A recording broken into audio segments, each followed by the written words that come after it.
Latest football news, engaging debates, and fascinating opinions. Pitchside Talk on IO Radio. Hello and welcome to Pitchside Talk here on IO Radio, back on Fridays at 5 p.m. with George, as always, as your host. Hope you're having a good week. I think I am. It's the sky is slightly breaking out. We've had quite a lot of rain, but you know, we'll get in there. It's now Friday. The weekend is nearly here. Bank holiday weekend, actually. So getting very close. But before I move on with today's show, I better mention our co-host and our resident Ipswich Town fan, as always, Dan. How are you doing, mate? I'm pretty good, yeah. You know, football news is a bit slow at the moment, obviously, because it's the summer. But yeah, just waiting for something to come through on Twitter. But I'm all right. Yeah, it's starting to slow down a little bit, but it's in that slow period, and then we're going to hit the Euros soon, so we're going to be absolutely fine. But we'll have to wait and see. We might have some little bit of news here and there in between the Euros. That I'm sure we will. All football news never stops. The cycle never stops. But before I move on, what we're going to be talking about in today's show, I better mention the social medias. Twitter is at Pitchside Talk. Instagram is at Talk_Pitch. YouTube and Mixcloud are both at Pitchside Talk. And make sure you head over to our YouTube channel. We uploaded a brand new video, which we actually talked about the England squad that was revealed on Tuesday, giving our thoughts on that initial reaction when it came out at 1 o'clock. So what are we talking about in today's show? We're going to be talking about the England squad that Gareth Southgate has revealed, and who's going to be going to the Euros. At the moment, it is a provisional squad of 33. It's going to be cut down to 26 on the 1st of June, which is Tuesday, which will provide latest updates to that on our YouTube channel and also on here as well. The final day of the Premier League season was upon us. We found out who made it into the top four. We had some farewells for managers and one special player. And then we had the Europa League Final that happened between Villarreal and Manchester United on Wednesday. And we'll let you know who won that. A very cagey affair, which went all the way to a penalty shootout. Oh, how I've missed a penalty shootout. But when we come back, we're going to be talking about England's squad for the Euros and who Gareth Southgate has picked for his side. Stay up to date with the latest footy news. Pitchside Talk on IO Radio. Hello and welcome back to Pitchside Talk here on IO Radio. It's Fridays at 5 p.m. with me, George, and Dan, as always. And now, before we move on into the next section of the show, I don't know what I said there. Some gibberish, probably. Talking about the England squad, I then mentioned the social media. Twitter is at Pitchside Talk. Instagram is at Talk_Pitch. YouTube and Mixcloud are both at Pitchside Talk. And make sure you head over to our YouTube channel at Pitchside Talk, as we've uploaded a brand new video, which you actually quite like. It's about the England national team, which we're about to talk about now, right here. And wow, we have found out who's going to be in the England squad for, the provisional England squad at the moment, the 33-man squad. So here's what we have to say about it. Just now hit 1 o'clock and the squad has been revealed. The provisional squad is now here. So starting off with the goalkeepers, we've got 4 goalkeepers in Dean Henderson, Sam Johnston, Jordan Pickford, and Aaron Ramsdale has been picked for the squad for the provisional. And defenders, we have Trent Alexander-Arnold, Ben Chilwell, Connor Cody, Ben Godfrey, Reece James, Harry Maguire, Tyrone Mings, Luke Shaw, John Stones, Kieran Trippier, Kyle Walker, and Ben White have made the squad in the defence. For midfield, we have Jude Bellingham, John Henson, Jesse Lingard, Mason Mount, Calvin Phillips, Declan Rice, and James Ward-Prowse. And for attack, we have Calvin Phillips, Phil Foden, Jack Grealish, Mason Greenwood, Harry Kane, Marcus Rashford, Bukayo Saka, Jadon Sancho, Raheem Sterling, and Ollie Watkins. So that is the provisional squad. Dan, some interesting choices there. Aaron Ramsdale, he's made the squad. He's been playing a lot with the under-21s. Had a very difficult season with Sheffield United, but has sort of proved himself here. He's made the squad. And Sam Johnston as well, somebody you've been admiring and saying he should be making a squad. Ben Godfrey's, Ben White, they've made the squad as well. An interesting midfield, but it looks like a lot of the midfielders have been floated into the attack. Same for Phil Foden and Jack Grealish. No James Maddison, he hasn't made the squad. No Patrick Bamford as well. But yeah, initial thoughts on the squad here. Initial, I like the look of it. There's certain players that I look out for in the squad. I think, Trent was one of them. I was hoping he would get in. Grealish as well. I'm pleased to see he's in there. Ollie Watkins, I think it's good that he's in there. a few surprises as well. Obviously, Ben Godfrey and Ben White getting in there. I don't think that was expected, was it? Debutants coming into this squad. I know they might not be in the final one, but to get into the provisional squad, massive for them. Obviously, no Nick Pope either. Obviously, I think that's because of the injury he had. So that's quite disappointing for him. I think the midfield is kind of what we were expecting, weren't it? I think so. I guess unfortunate for James Maddison. I thought, he's had another decent season this year, but just didn't make it. I think that's quite disappointing for him. But yeah, looking at that, I'm quite pleased with how it looks at the moment. It'll be very interesting to see who goes out on the 1st of June and who stays, because there's a lot of players there, isn't there? Yeah, there's a lot of players there. Well, the biggest news really from the English squad is that Trent Alexander has made the squad. There was a lot of suggestions that he wasn't going to make the squad after missing out on the last international break back in March due to a lack of form. But are you happy to see him there? Because he's somebody who has been suggested he should be there. There's been reports saying he won't be there, but he's going to make it. He's got a place on the plane so far, unless he gets cut. But, he has sort of since been dropped from England back in March. He has really kicked on with his season here. He hasn't had the season he had last year and the season before that, but since that, he's really kicked on. You happy to see him? And also as well, you could be sort of looking, if Gareth's looking at versatility here, he could be possibly coming on as a centre mid sometimes here. Gareth Southgate likes his versatility. He does, yeah. And yeah, I'm very happy to see Trent's in the squad. I think it would have been mad if he wasn't. I know he hasn't had the season that he had last. Liverpool have been quite disappointing this year. But as you said, I think after he got dropped out of the England games, was it the qualifiers, I think, he's kind of kicked on from that and shown what he can do. And I think he can make a massive difference to that England team. I'm just really happy to see him there. Let's hope he stays in the squad. I really want to see him there in the Euros, because I think he can be a massive difference in that right back area. Obviously, he's got some competition with Walker and Trippier and Reece James in there as well. So he's got quite a lot of competition to come up against. But I think he definitely should be in the final squad come next month and come Euros. I'll be really excited to see him in that squad. Yeah, and another big sort of news really from the defensive area is that Harry Maguire, he's been named in the squad. We know that he's got a race to be fit in time for the Euros. He's training with the Manchester United squad for the Europa League Final that's happening tomorrow against Villarreal.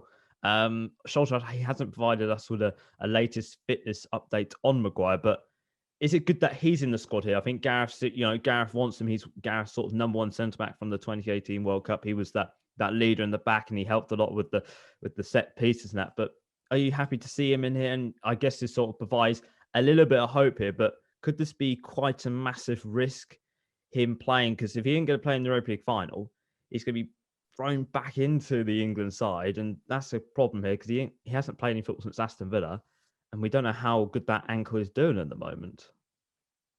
No, we don't. Obviously, it's a huge risk, and it's hard for Gareth Southgate, I guess, because it's obvious that he wants to have Maguire as the starter in this squad, isn't it? So, it's difficult for him to keep him out of the squad, not knowing whether his injury will, he'll heal in time. So obviously it's a risk, but I think, that's what was expected. I guess we'll see if he's okay for the final. I think, doing this provisional squad has given Southgate some time with these injuries and the finals coming up. I think it was wise for him to do that. But I think I'm happy to see Maguire in there. I know he's not everyone's biggest fan, but I think he's that solid centre-back that we need. I know defence is the one area that worries me a little bit. We've seen lots and lots of mistakes in the defensive area for quite a while now. But I think having that solid centre-back like Harry Maguire in there can only be a good thing. I know people might not agree with that, and he's questionable sometimes, but I think overall, I'm happy to see him there. But yeah, let's see if he stays fit. for the Euros because, as you said, we don't know how bad his injury is doing. No, we don't just yet. Well, before we move on to the midfield, I forgot about the goalkeepers. We sort of skipped over the goalkeeper situation. So the goalkeepers who have been named are Sam Johnston, Dean Henderson, John Pickford, and Aaron Ramsdale. So no place for Nick Pope. That's a big shame, really, for Nick Pope, because if you look on the stats this season, he has had the most clean sheets out of all these goalkeepers. 5 for Dean Henderson, 6 for Sam Johnston, 5 for Aaron Ramsdale, and 10 for John Pickford, where he's had 11. But that knee injury has come at the wrong time for him, really. Here, I think he had that knee injury. He missed out on a game, and he came back in for another game for Burnley. Hasn't played since that. But that's a big shame, really, here for him, really, not making the Euros. I think a lot of people saying he is England's number one, but, he ain't going to make it. But this is interesting, really, here, because we're going to have 2 goalkeepers here who haven't had an international cap at all. And one of them's possibly going to be going to the Euros here. But for Henderson and Pickford here, I think it shows how good of a season they've had to make it into the squad. But interesting, really, who's going to be number one, because Dean Henderson has been sort of recommended as the future number one to take over from Jordan Pickford in the future. Could this be his big chance here to be England's number one for the Euros? It could be, yeah, I guess. I don't think he's the number one keeper that you'd pick for that squad, but obviously Nick Pope, who you'd think would be number one, isn't there. So, I think all of these keepers have a chance. I think looking at it straight away on paper, you'd think Pickford would be picked, just because I don't think Dean Henderson has really had enough experience with this England squad. But I think the friendlies coming up before the Euros would be a good opportunity for him to show what he can do, and show Southgate that he could be a good choice for number one keeper. But I think I'm expecting, with Nick Pope not being there, I think I'm expecting Pickford to be first choice keeper coming into the Euros, which I guess is okay. He's not really on form at the moment, is he? He had a good World Cup in the last tournament, but he's not been great since then, really, in the league, has he? So it's interesting that if he is picked as number one, which I think it will be. But I think I'm okay with that. But I think as I've said, these friendlies are a good opportunity for these keepers. I think Sam Johnston should get a look in as well. He's a keeper that I've admired for quite a while. And I think Aaron Ramsdale will be pleased with himself to get into the provisional squad as well. He's had a tough season, obviously being at Sheffield United. But I think a young English goalkeeper that has potential. I think it's good to see him in the provisional squad, even if he's not going to get to the final one. Yeah, and also it's good for the sort of going through the England system here, because he is England's number one goalkeeper for the under-21s level. So it's good to see that the sort of the progression through the England ranks is working here. But now we're going to move on to the midfield. Quite an interesting midfield, I think we could say. Jude Bellingham, John Henson, Jesse Lingard, Mason Mount, Calvin Phillips, Declan Rice, and James Ward-Prowse. Gareth Southgate has been criticised in the past of being quite, I think, very negative in the midfield area. We can be perfectly honest. That has been a bit of a problem. That wasn't the problem in the World Cup ever so slightly, but a little bit more of a positive midfield here. I think you can sort of say three of those players are defensive midfielders in John Henson, Calvin Phillips, and Declan Rice. But the rest of them, that Jude Bellingham, Jesse Lingard, Mason Mount, and Ward-Prowse, very positive players. Ward-Prowse, I think he's played every minute of the Premier League this season, which is absolutely crazy. But do you like the look of this midfield here? I think it gives Gareth a lot of versatility. I think especially with Jordan Henson, he hasn't played, but he is fit enough apparently to be in the England squad, according to Jurgen Klopp, he said the other day. But a good midfield. What are your thoughts on it? Yeah, I'm pretty happy with that midfield. As you said, it's a lot more positive than we've been used to. We've seen players like Dyer and Barkley in there in previous years who are not my biggest. They're not the best. I don't think they're the best players we could have picked from. But to see, this quite attacking looking midfield, as you said, three of the players are kind of the defensive minded players. But it looks very attacking, and it's really good to see. I think I was expecting quite a lot of these players. I think Ward-Prowse is probably the one that was kind of a surprise to me. I didn't put him in my predicted 26.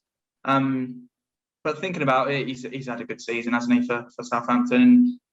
He's a dead ball specialist. I think if it comes to the end of the game and he's put on, that'd be crucial for us. But yeah, I think I'm pleased. I'm definitely pleased with that midfield. I think I'm disappointed for James Maddison because I think he could have done a job in there. But he didn't make it, unfortunately. But overall, I'm quite happy with that.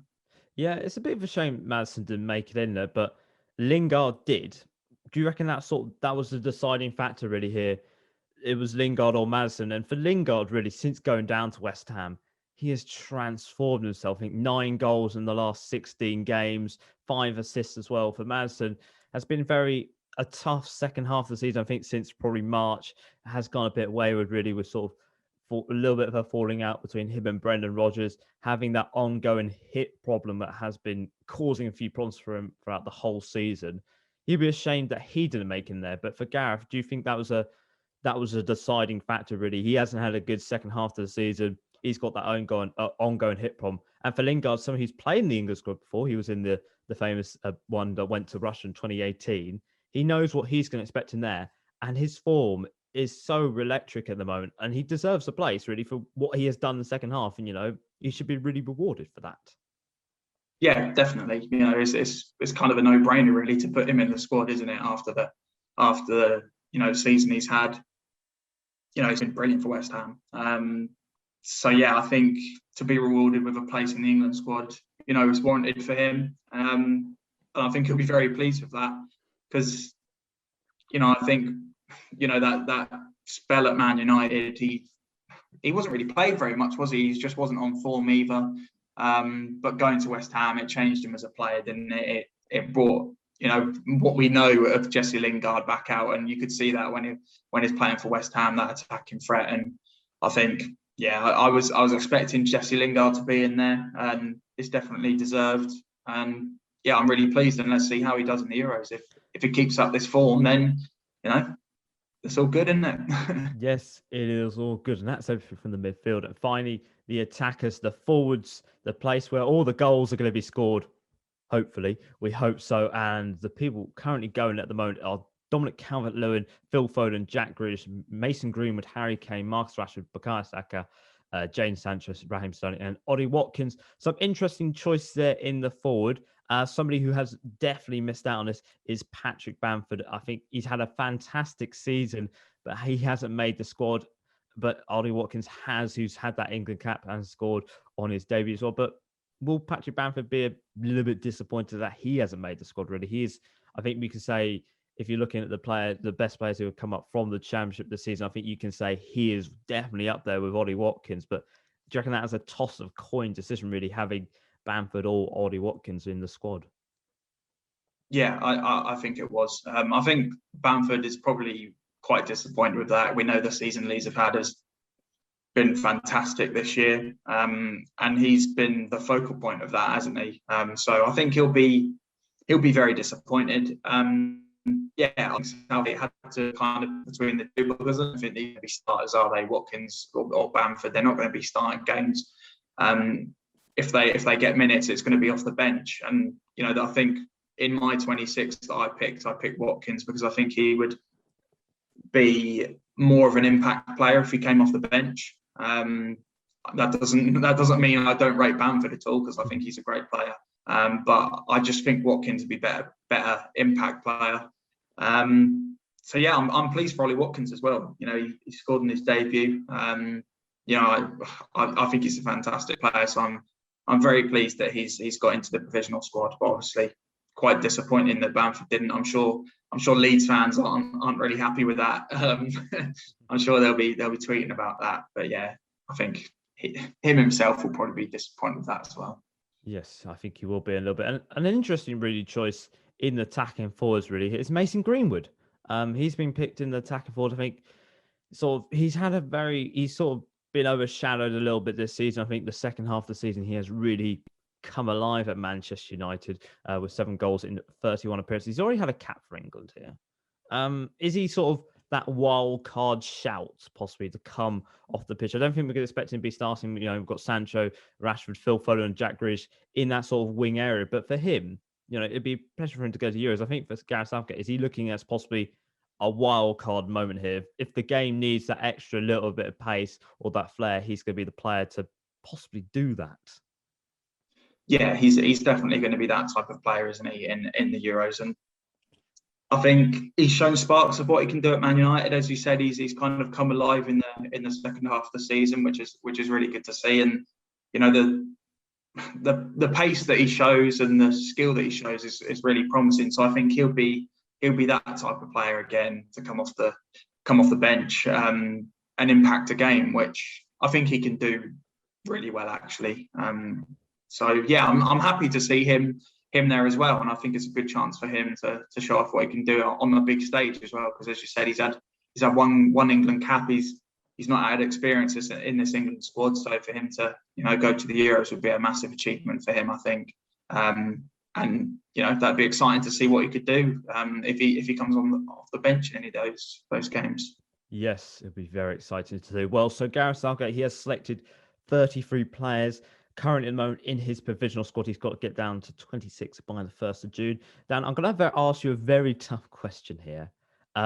What players are going to be, unfortunately, dropped before the Euros? I think it's going to be 7 players are going to be dropped before the Euros, before it happens. I'm going to have to ask you a very tough question. And who are those 7 players going to be? Whose 7 players are going to have their hearts unfortunately broken and ain't going to make a place on the plane here? Yeah, it's a tough one, isn't it? Looking at these players, you probably want most of them to go to the Euros. But yeah, it's massively disappointing. I think one keeper will probably go, and I expect that to be Aaron Ramsdale. I don't think we really need 4 keepers in the final squad. I think that was just a kind of backup. So I'm expecting Ramsdale to go out. Defenders, I think you'd say Godfrey and White would probably drop out. Maybe one of them will be given a shout, but I think maybe both of them will go out as they're just youngsters in the provisional squad. Maybe they won't be there for the last one. I really hope Trent stays. It's hard to say if he will or not, because I know there's lots of rumours saying that he won't be in there, which would be very disappointing. So let's hope he stays in there. Out of that midfield, it's hard to say with the midfield, because I think all of them would have a big impact in this squad. But I think out of all of them, Ward-Prowse would probably be the one that would get dropped, which would be quite unfortunate for him, I think. So that's 4. That's 4. And I've got the attackers left, so 3 of them. Will 3 of them be left out? I don't know. No, I don't think 3 of them will. If it was, I'd probably choose 2, which would be Watkins and Saka would probably be dropped out of that. Maybe they'll have to pick another defender then, because there is 3 right backs in there, isn't there? 4 right backs. 4 right backs. So yeah, you'd probably say one of them would go out, wouldn't you? That's such a tough one, because all of them have had good seasons, haven't they? Will it be Trent? I'm scared that it will be. I am scared that it will be Trent. Let's just say it will be, because I cannot pick. I don't want it to be, but let's say it will be. So let's go Ramsdale, Trent, Godfrey, White, Ward-Prowse, Saka, and Watkins. That's my final prediction. Yeah. So your prediction? I'm Ramsdale. Ramsdale. Yeah, that's fine. I understand what you mean. So you're predicting Aaron Ramsdale to go out. So that's 1 goalkeeper. And then 3 defenders in Ben Godfrey, Ben White, and Trent Alexander-Arnold. Yeah, that's a big blow, that is. In midfield, James Ward-Prowse. And then in forwards, it'll be Bukayo Saka and Ollie Watkins. Well, that is the 26 that you're sort of predicted there. I'm going to ask you one final big question here. Can this squad bring home the trophy summer? Would it be coming home? The final and the semi-finals are going to be at Wembley. Can this squad bring it home for England? And we can finally say it is coming home. Not the squad, but the trophy. I think we can be optimistic with the squad we have. Let's just say that. I think we can be optimistic going into this. I think we're good enough to get through the group stage. I guess we'll look who we play after that. But I think we should aim to get to the semi-finals again. I think that's probably possible with the squad we have. Whether we can win the whole thing, I want to be positive, but I can't see it. With teams like Belgium and France in there, it's just going to be too difficult for me. So I think we can aim for the semi-finals, and if we get there, I think that'll be good. I'd love to get to the final, but will it be another semi-final loss? I reckon it could be, but let's hope for a final at least. But yeah, I think we can be positive going into it. Let's just say that. So some interesting thoughts there from Dan. Thinking England are going to make the final of the Euros, and that is Gareth Southgate's squad revealed the 33-man squad, which is going to be 26 by the 1st of June, which is this Tuesday coming. So it'll be very interesting to see who gets cut and who does not. But let us know your thoughts on the England squad, the provisional England squad at the moment. Who's going to be making it? Who's going to be staying? What are your thoughts? Are you quite surprised that some of the players have made it, like Ben Godfrey, Ben White, Jesse Lingard, no James Maddison or Patrick Bamford? I'm crying inside. There's no Patrick Bamford. Also, no Nick Pope as well. He's not made it at all because of his knee injury, unfortunately. But we'll have to wait to see about that if he could be fit for next season. But when we come back, we're going to be talking about the Premier League, the final day of the Premier League season. We saw a battle commence for the top 4. We saw who made it into those final Champions League spots, and a big farewell for one of, well, I think we can say one of the greatest players of this generation in the Premier League. Find out about that right after this. Pitchside Talk on IO Radio. Hello and welcome back to Pitchside Talk here on IO Radio. It's Fridays at 5 p.m. with me, George, and Dan as always. And now before we move on talking about the Premier League this week, I better mention the social media. Twitter is at Pitchside Talk. Instagram is at Talk_Pitch. YouTube, Mixcloud, both at Pitchside Talk. And if you missed anything from today's show, don't worry. 6 p.m. at Friday. Straight away when the show is done, it will be up on the YouTube and the Mixcloud to listen back to. If you missed the talk about the England squad, the provisional England squad that was revealed on Tuesday, don't worry, that will be up there and you can listen back to it anytime. Now, this week, we saw the final day of the Premier League. The 20/21 season has now come to a close with the champions confirmed. The relegation battle over, unfortunately, but the top 4 race between Chelsea, Liverpool and Leicester still needed decided. We had a few farewells for 3 managers and 1 very special player. And up to 10,000 fans returned back to football stadiums to support their team for the first time in over 400 days, some cases, some clubs. So here are your results for the final day of the season. And Arsenal ended it with a 2-0 victory over Brighton. Aston Villa beat Chelsea 2-1. Yes, I repeat, Aston Villa beat Chelsea 2-1. Fulham, they lost 2-0 to Newcastle. Leeds, they won 3-1 against West Brom. Leicester lost 2-4 to Spurs. Yeah, Spurs. I know. Where'd that come from? Leicester. Liverpool won 2-0 against Crystal Palace. Man City capped it off with a final victory over Everton. Sheffield United beat Burnley 1-0 as they get back down to the Championship. West Ham secured European football by beating Southampton 3-0. And Wolves lost 2-1 to Manchester United.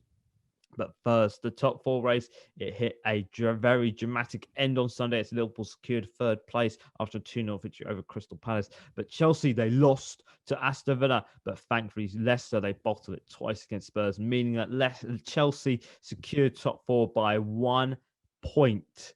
Dan, absolutely total madness here. Liverpool was a comeback by them. They lost 6 on the bounce at 1 point at home. They lost Van Dijk early on in the season. They were 8 points adrift of the top 4, but a very good comeback for them to recover back here. But massive heartbreak really here for Leicester. They've been in the top 4 all season. They've dropped out of it at the wrong point. It's now been very costly for them. But for Chelsea, they can breathe a massive sigh of relief really here, because at one point they were outside the top 4 because of Leicester winning against Spurs and then drawing. And then Spurs has done them a favour and has saved their season by getting them top 4 here.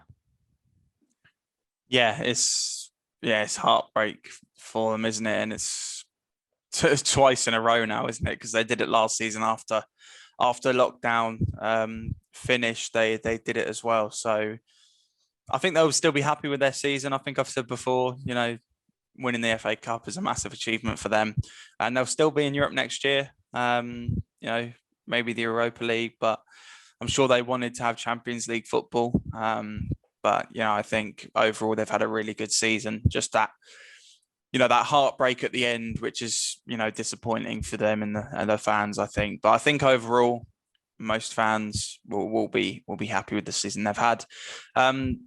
As for Chelsea, I think they'll be happy that they've made top four. I think I said earlier on that you don't want to rely on other teams to get results, to get where you want to be. Obviously, that's what happened. And luckily, Leicester didn't get a result that they needed. So Chelsea make the top four, which I think is a decent achievement by Tuchel after he came in. He done a really good job. The results he had once he was appointed was fantastic. Obviously, they've still got the Champions League final to come. If they can win that, then I think they'll think of this as a successful season. And I think Tuchel, I think he's done a good job at Chelsea with the time that he's had this season. And for Liverpool, as you said, really good comeback from them. I don't think we would have thought they'd be in the top four come the end of the season at one point this season, which was, it's quite mad to think how far off they were. What did you say? Was it 8 points at one point? 8 points in March. In March, yeah. So, fantastic comeback for them. I think overall it's been quite a disappointing season. Some of the results haven't been good enough. I don't think the front three have been as good as they could have been, like they were last season. I think we all know the injury of Van Dijk has had a big effect on the defence in that squad. But, they've done really well to bring it back and get top four and Champions League football next year. So, I think really these three teams would be happy with the seasons they've had, but it's just, heartbreak for Leicester at the end again. And it's just so disappointing for them, I think. I think it is more because they've been in the top four this whole season. They haven't dropped out of the top four until, what was it? Oh my God. Last Tuesday, they dropped out of the top four for the first time this whole season and at the wrong point, really, but heartbreak for them. But for Chelsea, Liverpool, a massive sigh of relief. They got back to the top four. And on Sunday, we had some very big farewells for players and managers for players. We had Junior Wijnaldum, looks like he played his last game for Liverpool. Leicester have Wes Morgan and Christian Fuchs, who looks like they have played their last games for the clubs. And for managers, Roy Hodgson, he is leaving Crystal Palace at the end of the season, maybe retiring from football, we're not too sure. Big Sam, he's leaving West Brom as well as they head back down to the Championship. And Nuno Espirito Santos has left the Wolves by mutual consent after full seasons at the club, taken from Championship to the Europa League. Unfortunately, a mid-table season this year, but we're not too sure where he's going to go yet. He's been linked with a Pacific job in London, but it looks like that job might be going to somebody else at this current moment in time. But the biggest farewell, really, on Sunday was Sergio Aguero making his final home appearance for Manchester City after 10 years at the club. In his time at Manchester City, he has become the all-time top goal scorer at the club, breaking records left, right, and centre. And on his final appearance, he broke the record for the most goals scored at one club, previously belonging to Wayne Rooney. That record, he's now got 184. He's the fourth all-time top goal scorer in the Premier League, with 184 in fourth. But winning 15 trophies in his time at Man City in a 10-year spell. And he created, I think, one of the most dramatic moments in Premier League history, his goal against QPR, and everybody just went, Aguero, I ain't going to do it because I look a bit horrible and a bit cringy. It's 10 years. Well, oh my God, it's 9 years since that since that happened.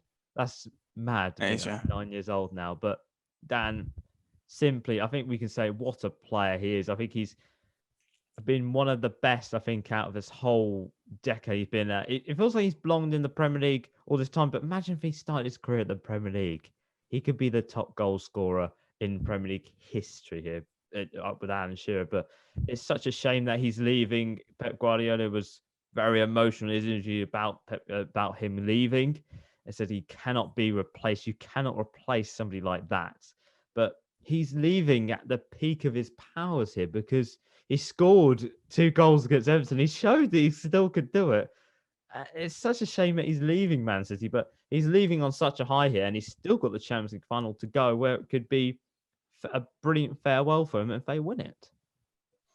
Yeah, it could be a fantastic farewell for him. You know, he's been a player. You know, he's. I think it's going to feel weird without him in the Premier League. You know, he's been here for so long now. As you said, it's mad to think that, you know, that goal happened 9 years ago. You know, it's absolutely mental to think that he's had so much good moments at Manchester City. It's been, you know, one of the brilliant players they've had over the last 10 years. One of the best players we've seen in the Premier League over the last 10 years. You know, his goal scoring is second to none. I think he's the perfect player you want, really. And I think Man City found a you know, gem when they found him. So yeah, it's definitely going to be sad to see him go, and it's going to feel weird to see him, you know, not in the Premier League, but hopefully he can have a good last game in the Champions League final. You know, I think Pep confirmed that he's going to Barcelona. Be interesting to see how he does there, because as you said, he's still got it. He's still scoring goals for Man City even today. He's still got that quality that you want in a player, and I think at Barcelona he'll do well there. I just think it'll be sad to see him not at Manchester City anymore, and it'll be interesting to see who they bring in. I know the obvious choice would be Harry Kane to come in and replace him, but we'll have to wait and see. But yeah, let's see if this Champions League final could be a good farewell for him. Yes, we'll have to wait and see on that. And now the season, it is now over. I think we can say this season has been the most toughest season in the Premier League history, playing through 2 lockdowns here. Lots of games in a very short amount of period of time. I think between December and March, there was only, 3 days rest between games. It was games left, right, and centre. The battle against racial inequality taking the knee. Online abuse still on social media have been very much a pivotal point in this season. A lot of players getting online abuse. The social media boycott as well happened back in March. The threat of the Super League happened. That was very close. And the return of fans to football stadiums. I think it's been it has been a very tough season, I think we can say. It's the only word that really describes all that's happened this season, unfortunately. I think it's been unique, hasn't it? I think it's been, we haven't seen a season like it. You know, last year it stopped, but this year it's just been, you know, non-stop really, hasn't it? It's been eventful, things happening all the time. And the fact that there's no fans in the stadium doesn't really help that, does it? So yeah, it's been a tough season, but there's been some good moments and some positives to bring out of it as well. Obviously, we've had the whole Super League thing this second half of the season. It's been, I think, it's really overshadowed this final half of, I guess, the final third of the season, because it's you know, brought protests pretty much every game now, isn't it? The big six, they have protests pretty much every game now. So yeah, I think that kind of overlooked the last third of the season.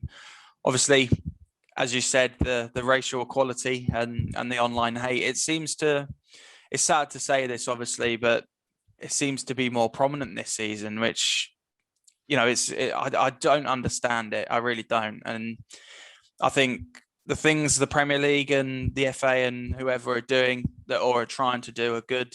But I think, you know, social media platforms need to do more to stop, you know, the online hate and racial abuse players are getting, because it's just disgusting, isn't it? So yeah,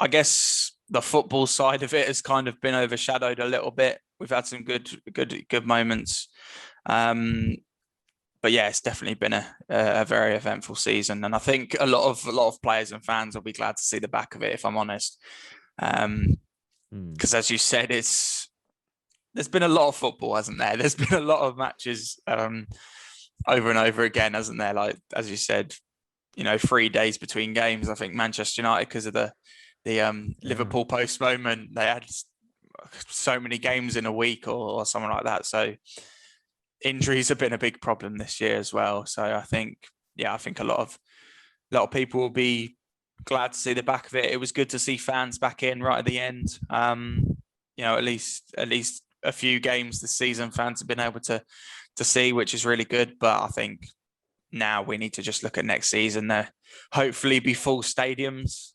Everyone will be back at football. Yes. And it'll be happy days again. Yes, roll on August. That's all I'm going to say. Roll on August.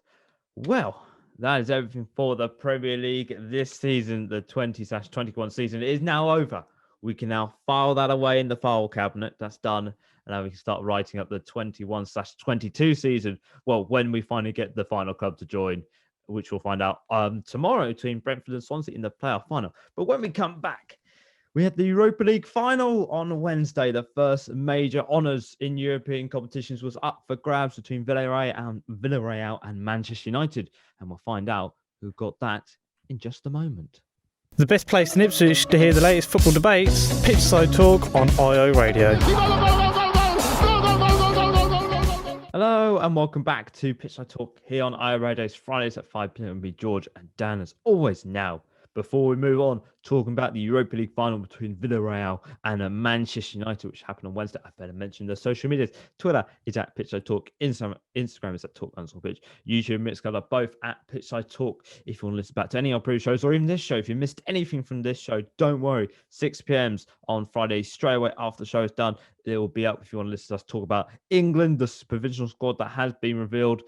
The Premier League, the final day of the Premier League season. Don't worry, it'll be up on the YouTube Mix Club at 6 p.m.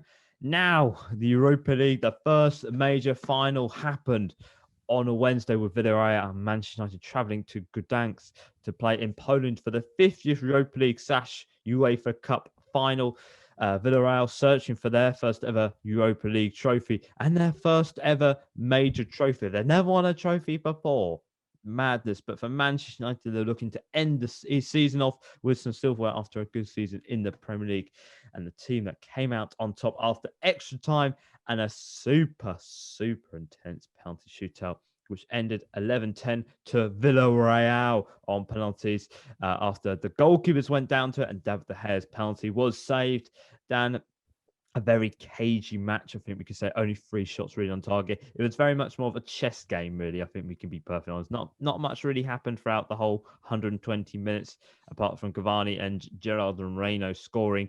But a super crazy penalty shootout. Every penalty was going in left, right, and centre till the goalkeeper stepped up. But for Villarreal here, their first ever Europa League final, the first ever trophy. First ever major trophy as well. What a fabulous moment for them. And really for Unai Emery here. He's now the most successful manager now in Europa League history with 4. He's redeemed himself as well after his awful Arsenal period.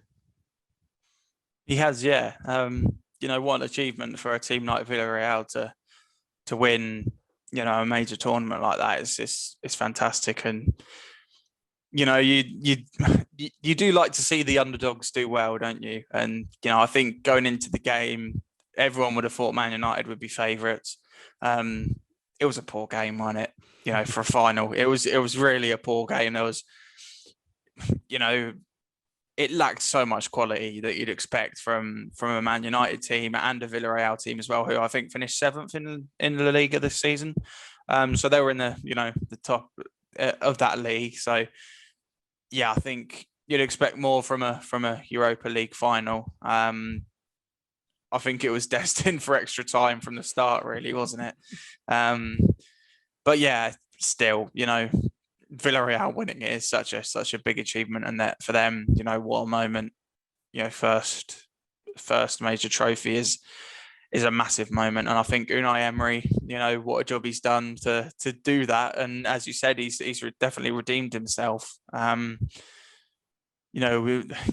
The memories we have of him at Arsenal are all negative, aren't they? But he seems to do well everywhere else he goes. So yeah, it's a bit of a weird thing. But yeah, the penalty shootout, that was really, I think the penalty shootout was the only good thing about that game. That was the one time where quality was being shown. I mean, the Villarreal goalkeeper, his penalty was absolutely brilliant. He just smashed it into the top corner. I was like, wow, you're a goalkeeper and you can score a penalty like that. But I think De Gea will be disappointed with that, obviously, losing the penalty shootout. And I think Manchester United are going to have a lot to answer to, but obviously, Villarreal winning it, huge for them. Yes, huge for them. Well, for Manchester United, they were left licking their wounds after that defeat in the penalty shootout. A major inquest has probably now begun at Manchester United. They were the favourites coming into the final. They had a very good season, I think we say, in the Premier League, getting back up to second place. But for Solskjaer, he said the season without a trophy is not a success, but an improvement on last season. And still no trophies for Manchester United and Ole Gunnar Solskjaer. I'm going to ask a very interesting question here. Is he still the right man to lead them back to glory? We know there's some managers now on the sort of the market with Antonio Conte leaving Inter Milan. Zinedine Zidane, he's now out of Real Madrid as well. But, did he leave substitutions too late in the game, really? The game was there to grab by both hands, but he didn't really. But did that sort of show that he doesn't trust his bench as well? Because he didn't make any subs until the 100th minute, 10 minutes into extra time here. Yeah, I think that's probably what it shows. He doesn't think that the players that will come off the bench will make a big enough impact for him. And maybe that's true. But, even if your players aren't what you want, I think you should really make a change before, 10 minutes into extra time. It's mad. Then players must have been shattered by the end. I think, he definitely left the subs late. And it's been a weird season for Manchester United because it's been, a big improvement, hasn't it? It's been a big improvement for them in the league. They get to a final against a team you'd expect them to beat, and they can't get past them. So I think their fans they'll acknowledge that it's been an improvement this year, and they finished, in the top 4. But I still think they'll be disappointed. It's been kind of a weird one like that for them. For Ollie, I think I've never really trusted him. I don't think. I think from the start I was kind of like, "Are you sure this is the right appointment?" Obviously, in the league, he showed at points maybe that he could be the man to take Manchester United all the way. But I don't think Manchester United are going to at least get a Premier League title with Ole Gunnar Solskjaer as manager. Unfortunately, that's just how I feel. If there's other managers in the waiting, then I think they should maybe look for another option. I think he'd be okay, to get top 4 for next season. I don't think they'll win the league with him next year. But if they keep him, then I'll predict them to finish top 4. But if they want to go that one step further, which, that's what they want, isn't it? That's their aim, to go that one step further that, it's been missing for such a long time now. Ever since Sir Alex Ferguson left, it's been really downhill for them, hasn't it? So I think if they want to go that one step further, they need to get in another manager who's, won things before. But yeah, it's hard to say because he's done well in the league this year, but I still don't think he's the right man for the job to get Man United where they want to be. Interesting opinions there about Ole Gunnar Solskjaer. Let us know what you think about Ole Gunnar Solskjaer. Is he still the right man for the job at Manchester United? What did you think to the final? Probably quite bored. You probably fell asleep halfway through, and you probably woke up and went, "Oh my god, they're gone to penalties." I think that's what everybody did, unfortunately. But that is everything for the Europa League final that happened on a Wednesday. And when we come back, I think we're going to have a smidge little bit of time here for a football roundup. Pitchside talk, footy debate from the Premier League Outback.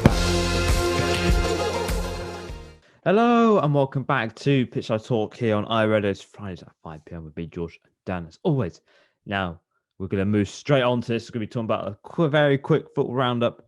And Dan, you've got some news for us this week from Ipswich Town. Way. Yes, as we're not doing a main story, I thought I'd mention some of this. So Yeah, we've had a rumor recently that Jermaine Defoe, yes, the Jermaine Defoe, has been linked with Ipswich Town, 38 years old, from Rangers. Absolutely madness. Is it going to happen? No, but it's a link that has happened. I don't think we'll be able to afford his wages. I think he's on. Did you say 30k? 30k. 35, I think something like that. 35. I suppose next thing you're going to tell me is that Didier Drogba's going to come out of retirement and go play at Portman Road. Yeah. But yeah, it's too much money, isn't it? I think we'd all love to see it happen. Jermaine Defoe at Portman Road, but it's just a hopeful dream, isn't it? And also and another bit of news is that Cole Scouse, he left Ipswich a couple of weeks ago. He has joined Colchester on a 2-year deal. I was quite surprised it was a 2-year deal, but I think someone posted on Twitter, they said Ipswich fans will be more happy with this than Colchester fans are. They're getting all our players now, which I don't think they'll be happy about. But yeah, good luck to Cole Scouse at Colchester. I'm sure he'll do well down in League 2. Reckon that'll be the end of his career now. Yeah, let's hope it goes well for him. Yes, good luck to Cole Scouse. And any more Ipswich Town news, don't worry, we'll keep you up to date. That unfortunately, there's no main stories at Ipswich Town because, not to be rude, nothing's really actually happened. Really, I think I can be perfectly honest. A gentleman's agreement. Nothing happened this week at Ipswich Town, and that is everything for the show today. We've hit the end of the show. Dan, I want to thank you very much for being on the show today. Will I see you next week as always? I guess I will. We'll talk about. Well, we're going to have Champions League. We're going to find out who's going to be in the Premier League from the playoff final as well, which is going to be really interesting between Brentford and Swansea, which I think is going to be a fascinating final, isn't it? It is, yeah. The championship final, playoff final is always good, isn't it? Let's see who gets up. Brentford or Swansea will be interesting. Very interesting indeed. Well, before we go, I mentioned the social medias. Twitter is at Pitchside Talk. Instagram is at Talk_Pitch. YouTube, Mixcloud, both at Pitchside Talk. And if you missed anything from today's show, don't worry. 6 p.m. at Fridays. A few minutes' time, this will be up on the YouTube and Mixcloud if you want to talk about England, Premier League, Europa League Final, or if you've even missed us, actually just talk about it just down there. Don't worry. It will be up in a few minutes' time. Well, I want to thank Dan, as always, for being on the show. Thank you very much. We'll see you next week. And ciao. The whistle has been blown for full time. Tune in next week for another jam-packed show.